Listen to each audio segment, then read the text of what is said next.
So thank you for joining us. To begin, in the spirit of healing and education, we acknowledge the 48 contemporary tribes with historic ties to the state of Colorado. These tribes are our partners. We consult with them when we plan exhibits, collect, preserve, and interpret artifacts, do archaeological work, and create educational programs. We recognize these Indigenous peoples as the original inhabitants of this land. Thank you for joining us today, and thank you for being members and important supporters of the work that we do, along with donors and the many community partners we are so grateful to collaborate with. Tours are a wonderful way for members to learn about the collection and meet our staff. Today, as mentioned, we are taking it virtual for the very first time with a focus on contemporary collecting. We are going to be hearing from 5 curatorial services and collections access staff who are videoed in different behind the scenes areas. As the curators have a lot of fun things to share, the videos will end pretty close to 1:45 p.m., which is when the tours would usually end. But if you're able to stay on, then you're in for a special treat as Alisa DiGiacomo, Director of Curatorial Services and Senior Curator, has kindly joined us today, special just for you, to answer questions.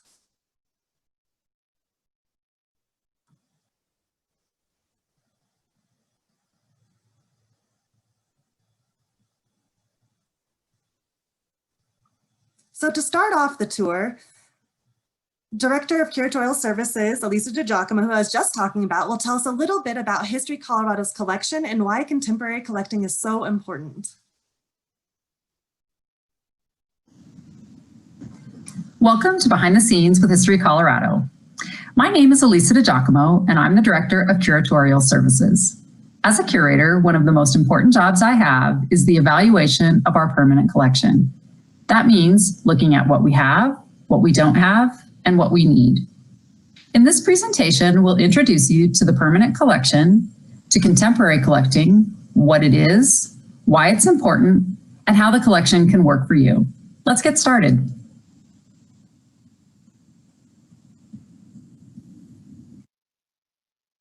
History Colorado was founded in 1879. We are a state organization. We have operations that include 9 museums, 60+ historic sites across Colorado, the State Historic Fund, and the Office of Archaeology and Historic Preservation. Our permanent collection really is Colorado's collection. It's a core resource for learning, discovery, inspiration, and preservation. History Colorado has been collecting for 141 years. Many of those years spent on contemporary collecting projects. This is not something new for History Colorado. History Colorado's collection is encyclopedic. It has a history focus, looking at Colorado's people, places, and the environment. It is one collection with many parts, including 6 historic houses, 2 forts, a narrow gauge railroad, 225,000 plus artifacts, 9,000 plus linear feet of archives, and 1 million plus photographs. The largest artifact we have is a steam locomotive. Colorado's collection is held in trust for the people of Colorado and beyond. The collection reflects 5 major themes in Colorado history, including domestic life. Think about the homes that people live in. Business and industry, community life, the natural realm and the environment, and leisure and the arts. Our collection plan is really what guides us in how we build, how we look at the collection, how we decide what we're going to keep, what we might not keep, the voices that are missing, the stories that are not told. It's a plan that really does help us look overall at how we care for the collection. With significant representation of the state's history before 1940, History Colorado is currently focused on the targeted growth of contemporary and diverse subject matter that will fill the gaps in the permanent collection. What that means is our permanent collection has many, many things that represent Colorado history before 1940, but not so much material related to after 1940. And we're actively working on that. So what is contemporary collecting? Ultimately, contemporary collecting is historic preservation. For us, that means collecting material culture or artifacts or photographs or journals or manuscript material that represent the people, the places, the landscape of Colorado. Contemporary collecting is also a means to collect history directly from those who make it. In the past, oftentimes, history was recorded by newspapers, by secondhand accounts, but contemporary collecting is really seeking to capture people's stories now, people's experiences now. It's also an attempt to capture the ephemeral before it's gone forever. It's active and purposeful. It's not passive. It doesn't wait for collections to come in. It looks at who we should be talking to, stories we should be telling, voices that haven't been included, communities that haven't been represented, and actively going out and seeking to collect and collaborate with those communities to tell those stories. It's responsive to opportunity in the moment. It doesn't wait to say, well, we'll come back to that later, or we'll know over time what might be important. It takes a chance, it goes out, it looks for the stories, and again, it brings it in now. Contemporary collecting is also open to unexpected outcomes. Again, it identifies what's missing and what's needed, and it also looks at what might not be working any longer. So why the contemporary focus? In addition to adding to the historical record and ensuring that many voices are represented and many stories are told, contemporary collecting is really important to remain relevant today. We as an institution at History Colorado recognize that we must be thoughtful and proactive and collaborative to engage with communities and individuals for contemporary collecting to be successful. Our collection, meaning the state's collection, really must reflect the many voices, places, and experiences that are shaping Colorado today. Contemporary collecting is ultimately important for these reasons as well. Contemporary collecting fosters community building and collaboration. It welcomes and encourages a sense of belonging and ownership, meaning how can visitors come into a museum, not see themselves, and feel as though they belong? Meaning we want more voices. We want more people to feel that they belong and are a part of History Colorado and their collection. Contemporary collecting also brings people together to work for a common cause. It adds new and diverse voices to the collection. It encourages learning, understanding, and compassion through the process. It gets people involved. And it informs the work that we do as an institution for our collection holdings, for our programs, for learning experiences, for our exhibitions, for conservation and preservation of our holdings, and much more. Some current focus areas for History Colorado right now are focused on documenting the COVID-19 experience, along with collecting Colorado voices tied to community activism and protest, the Latino Heritage Project, the LGBTQ Culture and History Project, Colorado's Urban Indian Experience, community-led documentation projects facilitated through our Museum of Memory. We're continually adding to our newspaper collection. We're collecting architecture and urban planning materials.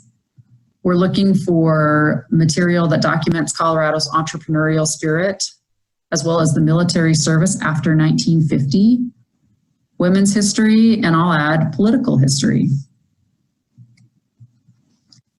So now that you know a little bit more about contemporary collecting, I think it's important for you to know the various ways that you can use your collection, meaning all of History Colorado's resources and collection. We have digital catalogs, programs such as this one, tours. Our research center is a great resource for primary research resources that might help you learn about your house, your family, a specific topic. It's also a great way to learn about different inspiration if you're a creative type. We also offer exhibition material. We do loans.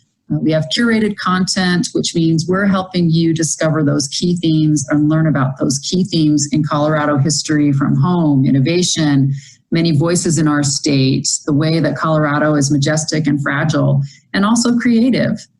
We have different learning and legacy kits, as well as teacher resources. And we have some fun ways to experience the collection through merchandise that we offer. So now that you've learned a little bit more about contemporary collecting, you may have more questions. If you do, we encourage you to contact us at curator@state.co.us. You may have also noticed subject themes or areas that you might have materials and are thinking, is this something History Colorado might be interested in? If so, you can also contact us about potential donations at historycolorado.org/donate our collection. Thank you so much for joining me for this presentation. I hope you enjoyed learning a little about our contemporary collecting and our collection overall. And now let's meet other curatorial staff and learn about their projects and recent acquisitions.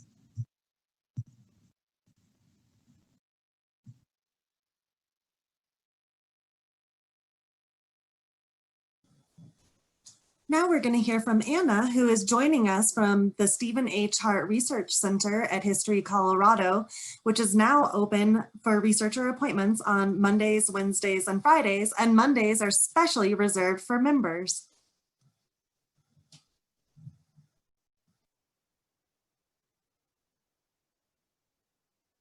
Hi, I'm Anna Mascarella, the Temple Buell Associate Curator of Architecture here at History Colorado. My position, generously funded by the Buell Foundation, is named in honor of Temple Hoying Buell, the prominent Colorado architect and developer. Now, History Colorado has a rich collection of architectural holdings, but as part of our contemporary collecting initiative, I'm working to expand our holdings by bringing in materials from the mid-20th century to the present, and I'm also working to diversify our architectural holdings. One collection that reflects these efforts is the John R. Henderson collection. This collection of architectural drawings, personal effects, was donated to History Colorado by John Henderson's son, Lynn Henderson. Now, John Henderson was Colorado's first licensed Black architect. He registered to practice architecture in Colorado on October 7, 1959. Henderson worked for prominent architectural firms in Denver, including Hornbeam and White and James Sudler and Associates. But the work he was most proud of was the mid-century modern home he designed for his family here in Denver at 26 and Milwaukee. Now, this collecting project really was part of collaboration with Historic Denver, who had been working with Mr. Henderson and his family to landmark that mid-century modern home. Here are two architectural drawings of that landmarked home. Here we see an elevation, which is one side of the building. This reflects the north addition to the building in 1971. We also have another architectural drawing here that shows some of the details of the extensive built-ins in the home. This mid-century modern home reflects the influence of modernist architect Mies van der Rohe on Mr. Henderson. Mr. Henderson looked at Mies van der Rohe's less is more aesthetic, and that is really reflected in a lot of the details in the home. So here, when we look at the elevation of the building, we notice that there are glass walls. That glass wall is really part of that modernist aesthetic, that less is more attitude that was promoted by Mies van der Rohe. But we also have some other mid-century modern detailings that are reflected in these built-ins. Here you can see built-in cupboarding to hold handbags and shoes, very specific details for the family that's reflected in the home that Mr. Henderson designed for his wife and son. We also have his wallet, which is filled with his architecture licenses and renewals. And we also have one of his drafting tools.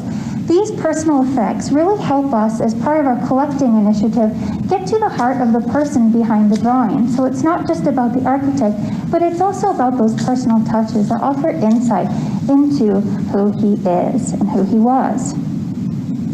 Now, this collection is supported by a couple other related collections. We have oral history interviews taken by Historic Denver as part of their research to landmark the home, and I also personally carried out an oral history with Lynn Henderson. For those of you who may not be familiar, History Colorado's Diversity Fellowship Program encourages undergraduate or graduate students from diverse communities to explore collections-related work and the challenges museums, historical institutions, and cultural organizations face with regard to inclusion, narrative, and the workforce.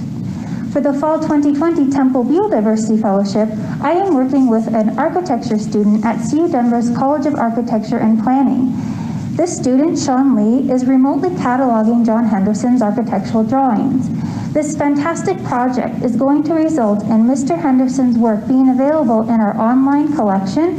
There will also be a blog about Mr. Henderson on the History Colorado website, and his work will also be featured at CU Denver's College of Architecture and Planning in an exhibition this coming spring.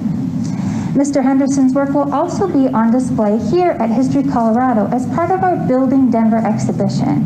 This exhibition, which explores the history of Denver's architectural and urban development, will not only feature Mr. Henderson's work, but many of the architecture collections that I've brought into History Colorado as part of our Contemporary Collecting Initiative. I hope you enjoyed this look at the John R. Henderson collection.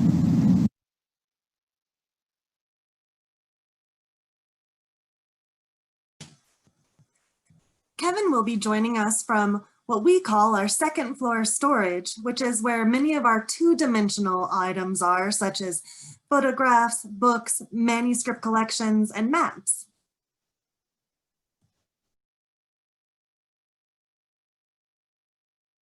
Hello, my name is Kevin Smith. I'm the Associate Curator of Photography here at History Colorado, and welcome to the virtual behind-the-scenes tour of our collection space. The collection that I've set aside today for us to look at is the Colorado Dude and Guest Ranch Association collection. This collection is really great because it really shows the early efforts in the 20th century of Colorado to advertise its tourism, and they did that through this association, which served as a major network between all the different ranches throughout the state.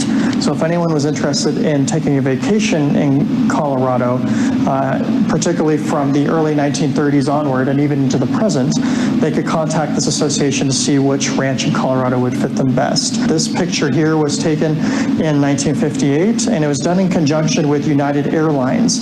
So you can see this is a great example from the collection of how the association really worked with different outlets in the states to really get word out about the many hundreds of just great ranches that people could go to in the state. Some other examples, of course, that we have from the collection are of the ranches themselves. So we can see here, this is the Tumbling River Ranch represented here. These are some horses from that ranch at 13,000 feet above sea level.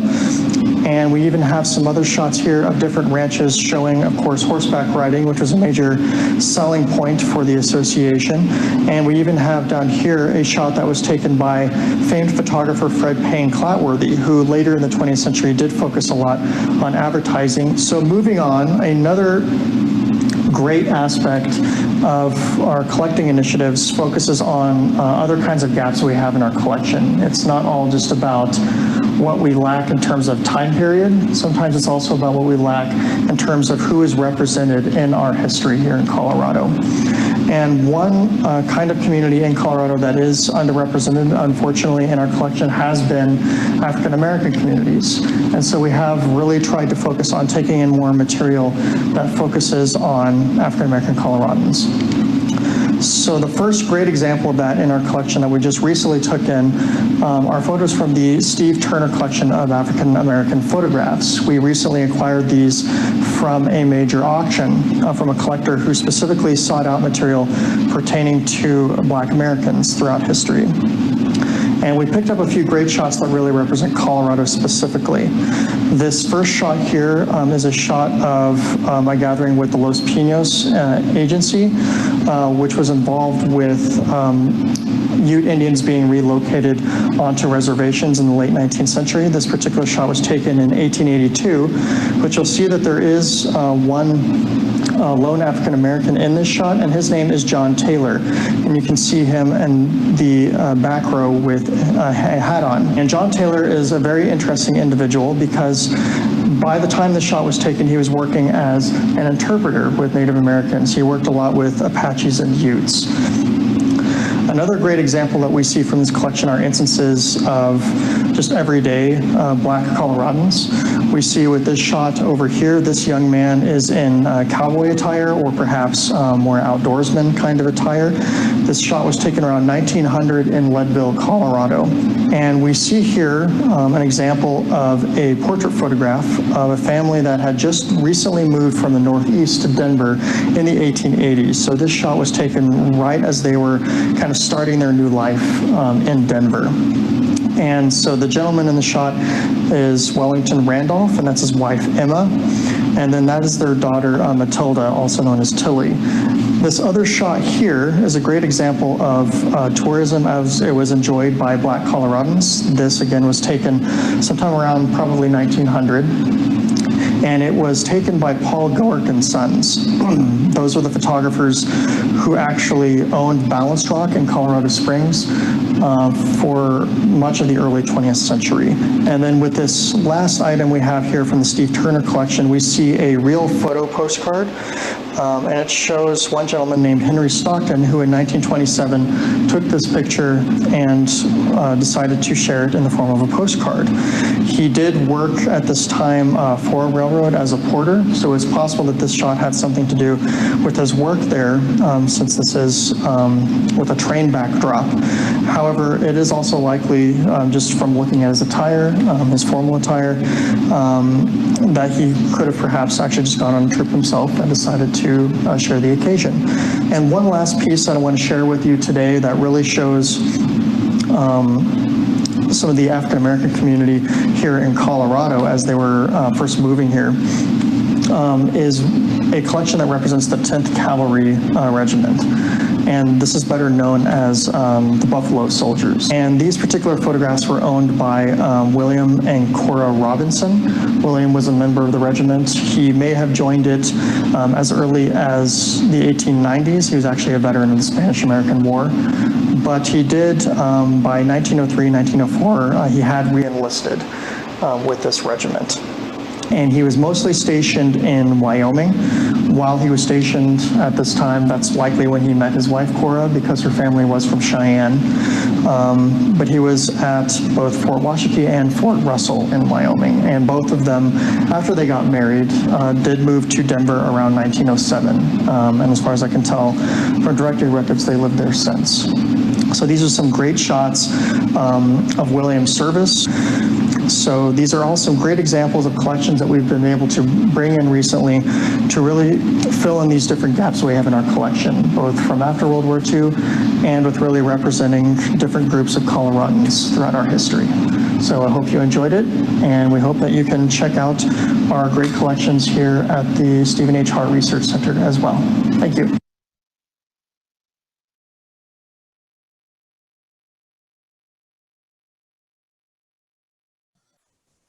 Lucha is joining us from home as she is busy working on her doctorate in addition to all the fascinating work she's going to be sharing with you.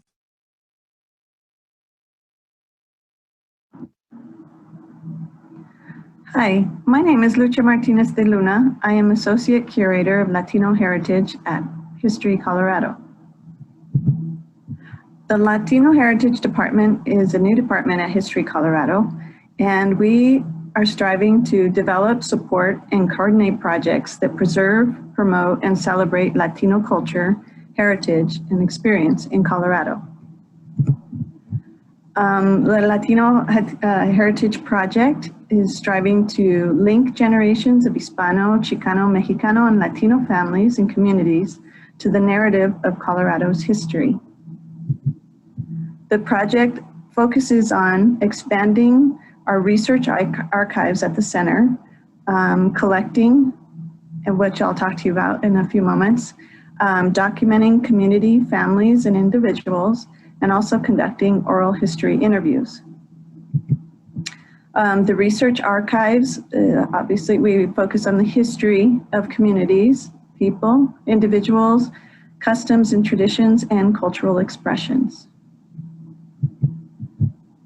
The oral history interviews are focused on describing items that are being donated and images like the ones you see on the right, events, organizations in the community, and families and the community at large.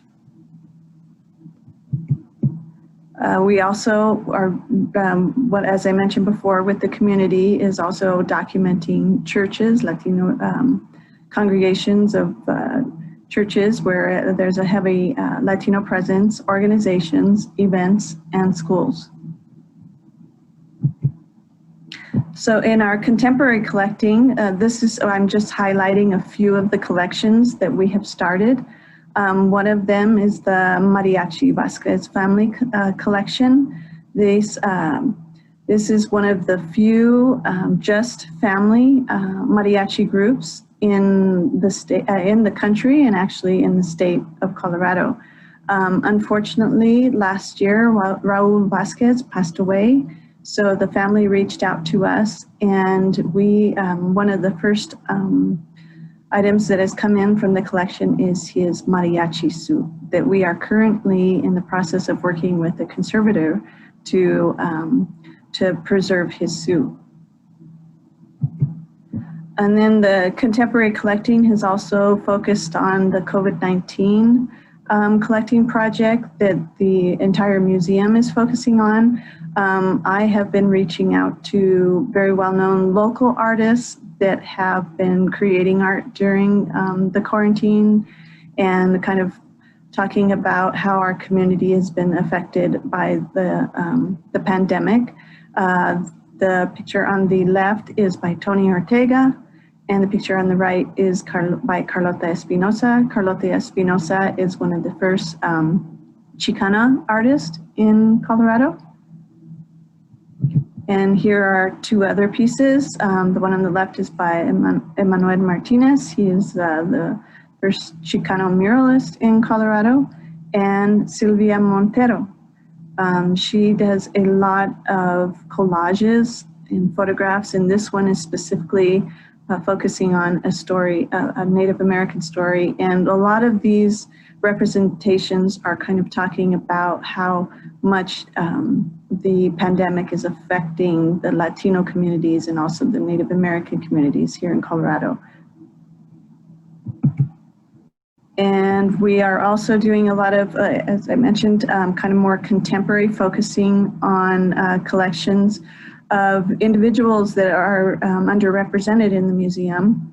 And this is, there is a very large lowrider community in Colorado and in Denver.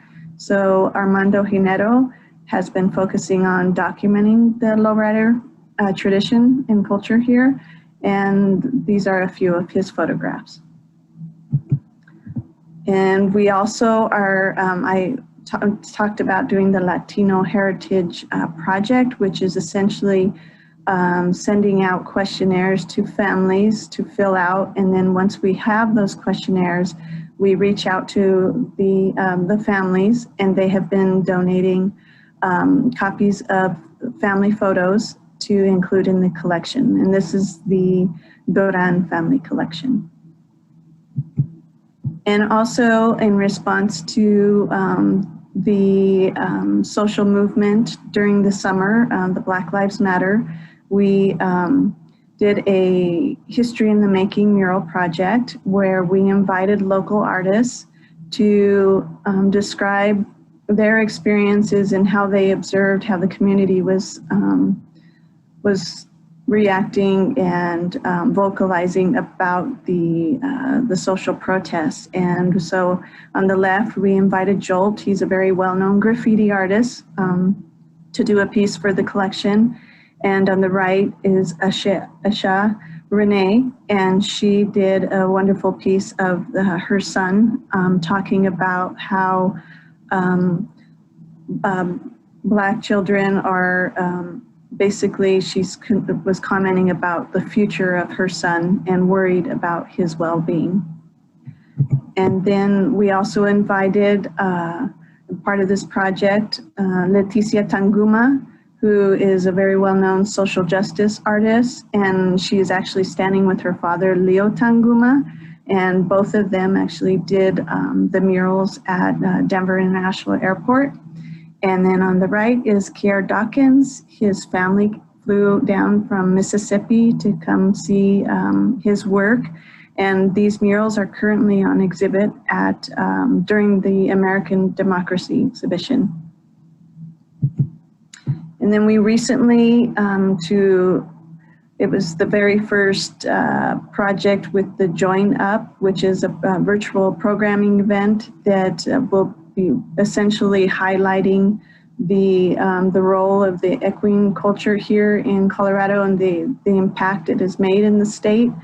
And the very first event was celebrating the Chato tradition here in Colorado. And we invited local Chato experts to comment about the Chato culture, which one of the most well-known Chatos here in the country, who began here in Colorado.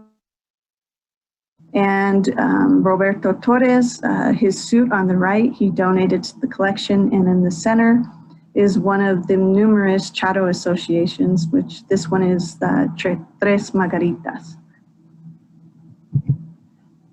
And we are currently actively collecting to build our Latino Heritage Department. And if you have any questions, please reach out, contact me. And if you would like to fill out a Latino Heritage Project questionnaire, just feel free to contact me. Thank you very much, and I look forward to talking to you.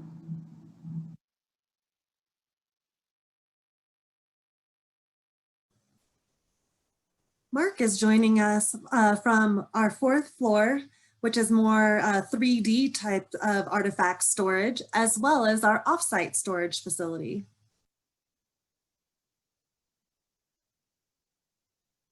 Hi, I'm Mark Nelson. I'm the collections manager here at History Colorado. The new acquisition that I want to talk a little bit about and show you is this banner here. So this was actually made by a local Denver artist, J. Audrey Nelson, and she made this in support of the Black Lives Matter movement. Now, she's also a business owner, and so she owns a salon, the Storybrick Salon, which is here in Denver as well. And so this banner was actually made and hung outside of her storefront on a number of occasions. It's actually made of a real variety of materials, as you can see. What's interesting about this piece is that this is actually the second iteration of the message that it conveys. So right now it says Black Lives Matter, Black Smiles Matter, Black Hopes and Dreams Matter, Elijah McClain was a treasure. Now the first one actually had to do with George Floyd. And so I think this piece is really interesting in that way, in that it's had multiple messages conveyed through just this one piece. Now I was fortunate enough to be present for the last time this piece was actually hung outside of the storefront, and I can really speak to how impressive it was to be able to see it hung, because this is 12 feet tall by 17 feet wide, so it really has quite a presence. Now, I mentioned that this is made out of a variety of materials.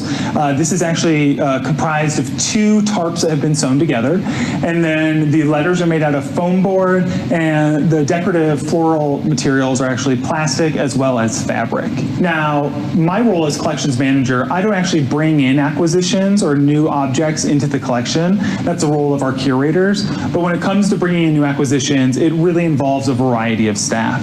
And so for myself, often I'm called in and I get involved when it comes to transporting objects. So for this, I actually had to rent a truck and bring it here to the History Colorado Center. But I also often get involved when we have large items, and I'll coordinate them and make sure that they can get crated and shipped either here or to our offsite storage facility. Now, my job doesn't just end there. I'm also responsible for how these materials or acquisitions are actually stored. So if you actually want to follow me, why don't we hop on over to offsite storage, and I'll tell you a little bit more about how some of the preparations that I've been undertaking for the permanent storage of this piece. So here we are, we're at our offsite storage facility here in Denver, and this behind me is actually the rack that I've been constructing over the past many weeks that I'm going to be using for the permanent storage of the BLM banner I was showing you. The banner banner is really large. It's one of the largest items we have in the collection. It's 12 feet tall by 17 feet wide. And with an item of this size, it really poses some unique challenges when it comes to storing the piece. You may have noticed when we were at the center, it's currently hanging. And right now, that's all right. But for the long-term storage of the piece, that's really not ideal because all of the weight right now is pulling down from the very top of the banner where it's hanging. And so it's okay for now, it's on grommets, but over the course of many months, many years, that's gonna eventually do some damage. And so that's really not the best option for storing it. And usually with a banner, I would either roll it or fold it, but I really can't do either of those either because of how it's constructed. With the foam letters on it and the different decorations that have been glued on, those just aren't available to me as options. So with those three options, not on the table, I had to get creative, and this is the solution that I came up with. So this is created out of a variety of materials. What I started with is I found this cart that was on wheels, and it's about maybe 7 feet tall, 8 feet wide, and we weren't really using it for anything, and I realized it would make a perfect sort of base for a larger structure. And so I took it, and I decided to add 2x4 pieces of wood on both sides, and I did that so I can get the 17 feet of width that I need to support the piece. And then this right here, this is Curator, and this is an archival type of plastic. And I chose this because it's nice and sturdy. It's gonna hold the weight of the banner, but it's also flexible.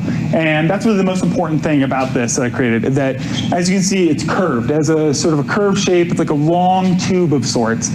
And what's great about this is that this is gonna help to disperse all of the weight of the banner evenly, rather than having it all sort of focused at the top hanging. Now it's gonna be evenly spread out across this entire piece. And so this will be ideal for the long-term storage of the piece and should really help to support it in the long term. So I hope you've enjoyed seeing this little behind-the-scenes aspect of some of the work that goes into bringing new acquisitions into the collection, and hopefully you have a better understanding of the variety of staff and different types of work that go into bringing items like this into the History Colorado collection as a whole.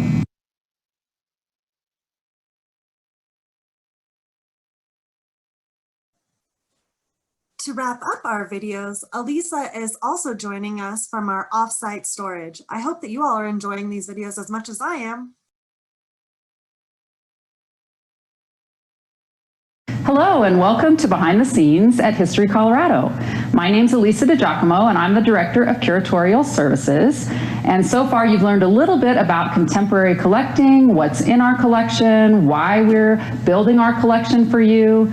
I want to mention that we're here at our storage facility, and this is one place that we keep our collections. But I'd like to mention to people that you might think, well, why aren't we seeing all these things? And we want to remind you that we've been collecting for over 140 years, and that part of our reason for collecting is for preservation, and these are accessible to you through our research center. So there's lots of ways for you to engage and interact with the collection. Today we'll be taking a look at some recent donations as we're talking about contemporary collecting, and give you a little insight into the types of material we've been bringing in, the communities we've been working with, and the kinds of material that will be available to you soon. So welcome.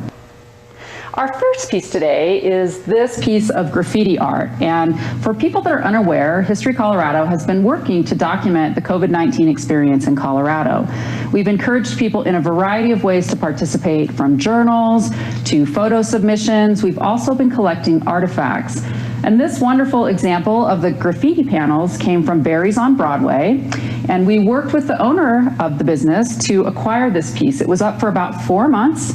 It was done by graffiti artist Jeremiah Clark, who graciously came back and helped us fix some of the pieces before it came into the building.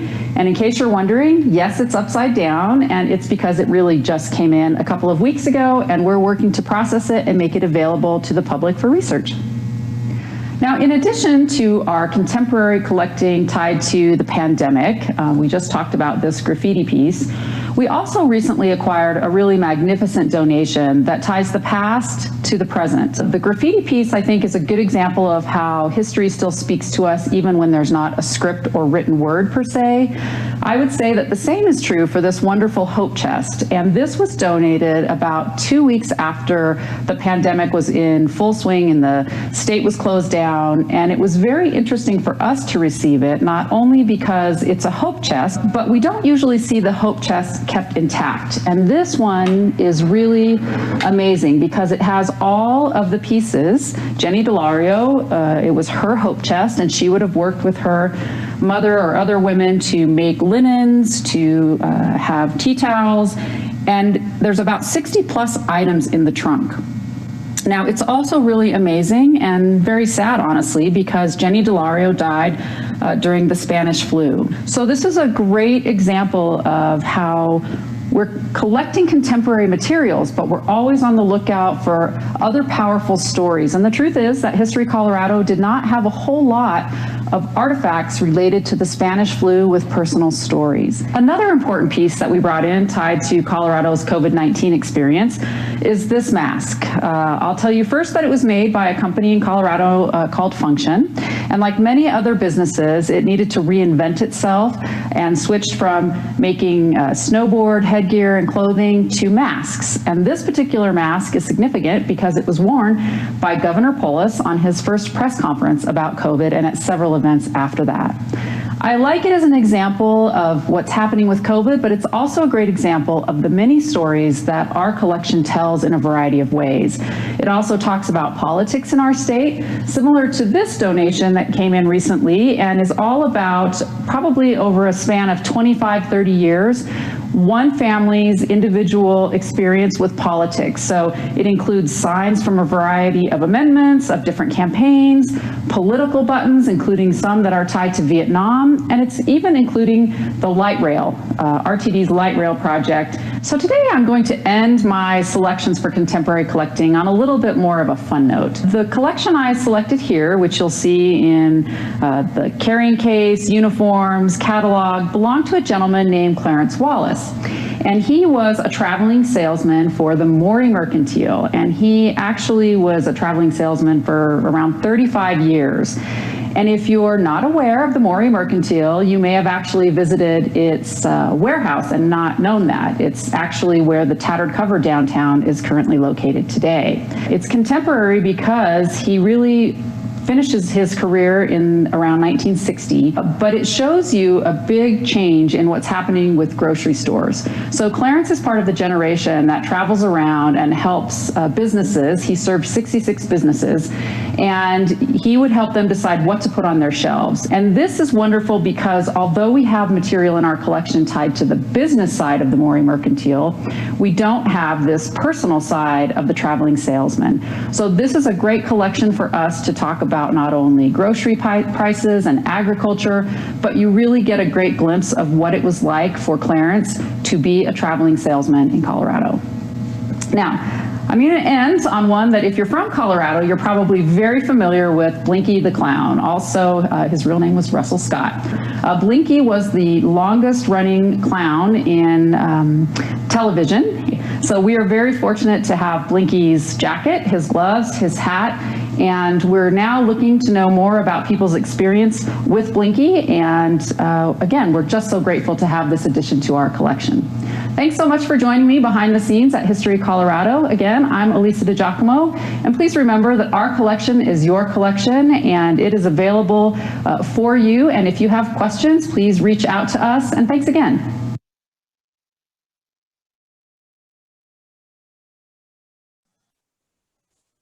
So this ends the formal part of the tour, and we appreciate you joining us today. And so thank you for joining us and for your ongoing support. And we hope you can join us for future behind the scenes and curatorial services and collections access programs. And as mentioned, Alisa has joined us today to answer any of your contemporary collecting questions. So if Alisa, if you wouldn't mind going ahead and turning on your mic and your video, then we can get to some questions that are going to be coming in via the chat box. Great. Well, hello, everyone. Thank you so much for joining us. Does anyone have questions? I noticed somebody asked about the photos in front of the Bug Theater, and I put in the chat box that used to be the Navajo Theater, and we did a large documentation project on Italians in the state. And so that is located across from Our Lady of Mount Carmel Church in Denver, which used to be Denver's Little Italy. And that was from a procession for a feast day. So that answers that question. How are vocal histories recorded? That's a great question. We do a number of oral histories, and we have many projects where we right now are reaching out to individuals and communities. And we have also, in the past, our institution has done targeted direct contemporary collecting to look at different topics in the state. And we've moved from many audio to video where we've been flexible, including we sometimes use iPhones to do videos. It really just depends. But we right now are working to use digital equipment and standards. That's really important for us to make sure that those are usable over time and good quality. Other questions? I just noticed too that my background image got flipped.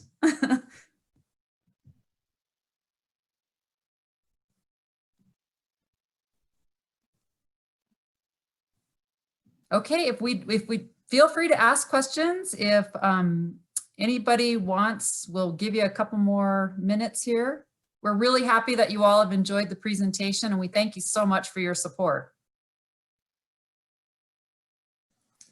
So I know that one question that has come along when I was talking about this presentation is, how do you choose from all of the things that are happening right now? So how did like that banner end up coming in? Or, you know, once again, in the time of COVID and in the time of Black Lives Matter and all of these really important events, how do you choose which out of those things to bring in? So I'll give a little, what we do, a lot of what Curatorial Services, Collections Access, which includes our research center, registration, our digital imaging studio, as well as the curatorial staff and collections management, is we do a lot of community partnerships. And the Black Lives Matter banner that was generously donated to us by J. Audrey Nelson came through a connection. We have had a longtime volunteer whose son owns an art gallery, who knew the artist. And many people understand for History Colorado, a lot of what we are interested in documenting is the story that goes along with the image or the artifact or the manuscript collection. So that's a lot of that community building and partnership and trust and shared responsibility for documenting Colorado's history is really important to us. Bethany's question about how we decide is significant. So I mentioned the collecting plan, in the presentation, and that really does help us think about what we have and what we need. And so as a curator, how I'll evaluate it, we ask for you to submit a form if you're interested in donating to get us started. And that tells us a little bit about why the object might, or the photograph or manuscript collection might be important.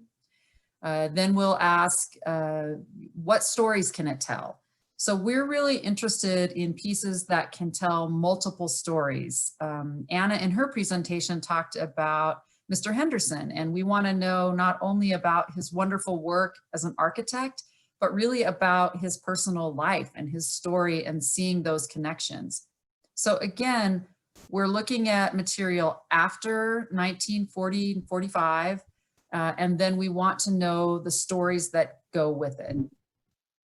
That's a great question. So another great question that's come in is, what other 2020 artifacts have you been collecting? So 2020, wow, what a year. We have collected, and when I say collected, really, we're stewards of that material. So we really want people to understand, although we are preserving and collecting and working with the material, it's the state's collection. And so we have been collecting, yes, of course, the COVID experience. We've given you some examples of the different types of projects that we're working on, from architecture. To be honest, the amount of material, you just got a glimpse of it, but that is mostly material that it's recently come in the last year or two, or a couple weeks ago. And if whoever asked that question, if you have something specific in mind you'd like to know, but many of these things are 2020 items. Another great question is, how does contemporary collecting factor in the conversation about decolonization for museums? I'm really pleased to say that History Colorado has been really working to include more voices and to understand that it's a collaborative community experience. And we, as far as curatorial and collections, we don't approach collecting as in taking, as in we're here to ask you certain questions or bring things in or say it's ours.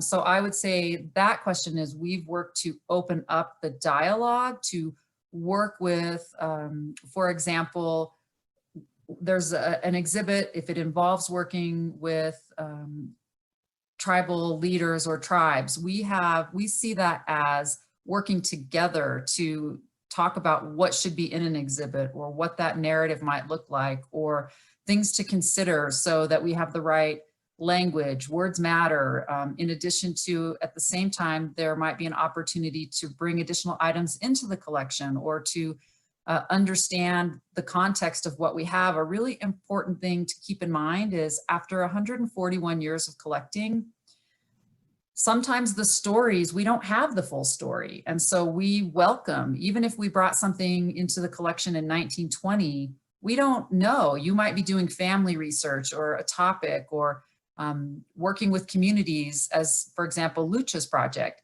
That's helping us better understand what we already have as well as what we need. So in that way, it's not the museum saying, this is my world in the museum world, and we're here to tell you what the story is. We're really here to re-examine what the story might be and what other possible stories exist from that and all the various uses of the collection beyond just exhibition. There's so many different ways to use our collection and that it's opening up instead of keeping it contained in a very narrow view. I hope that answers the question, but I'm happy to talk more about that. Well, in a bit of a shift, there's a question about how we store our pictures. So let's see, that pictures is a really broad term for us. So I'll just say, for example, photographs. We are always working, and Mark mentioned collections management. We are always working to improve the physical care of our collection in addition to what we call the intellectual information about our collection. So to be honest, we are always working on new rehousing projects, which gives us an opportunity to look again at what we have, to add to the historical record. So photographs, we have glass plate negatives, we have tin types, we have a variety of types. So if it's a painting, if it's a print, it depends on what the material is itself that the item is made of, and that really then helps us inform how we might store that in a paper sleeve and a glassine sleeve. And we have a lot of options for that. And I will say, Curatorial Services and Collections Access under History Colorado is really doing different programs. Bethany and our photography curator and digital imaging studio manager recently did a how-to on storing if it's photographs. So in the chat, if there's a specific question you'd like to know of a particular item, we can address that, but there's a lot that goes into deciding how to store our materials. These are great questions. And speaking of programs, it says, do you have any info on the next entry in the series, if there's any coming up?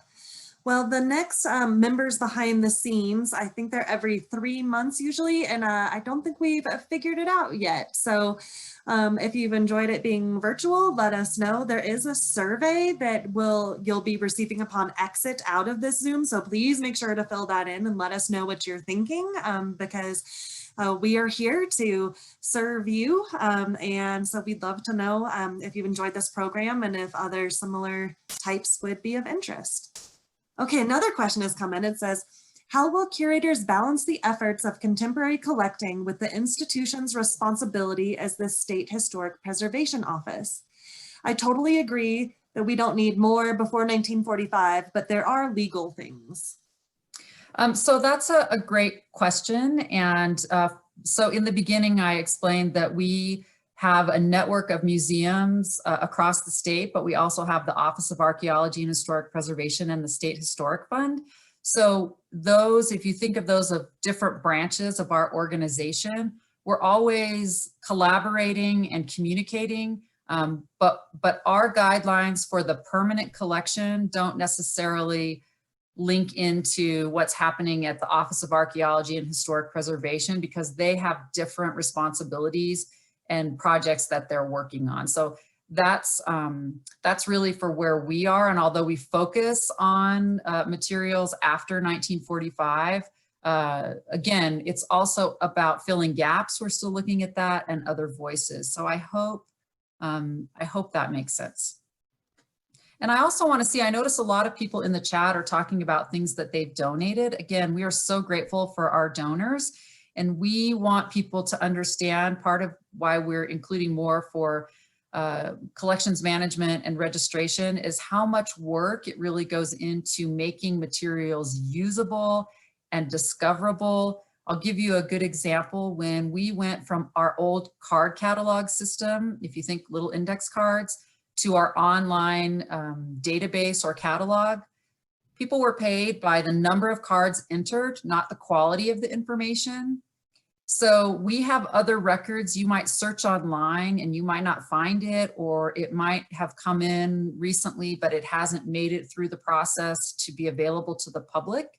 That email that we've provided for questions, you can certainly email us at curator@state.co.us.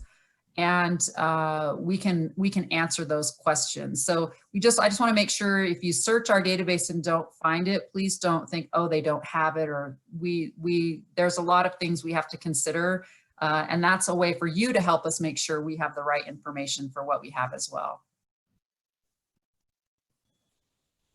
So a question came in about our introduction, where we talk about the 48 tribes, and there's a question if we have a map.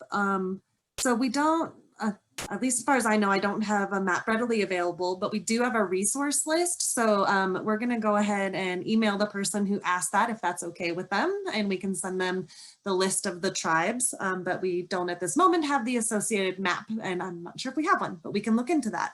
I believe we are working on that, and we are, again, are working with community partners, because we do understand there is an interest and a need for that.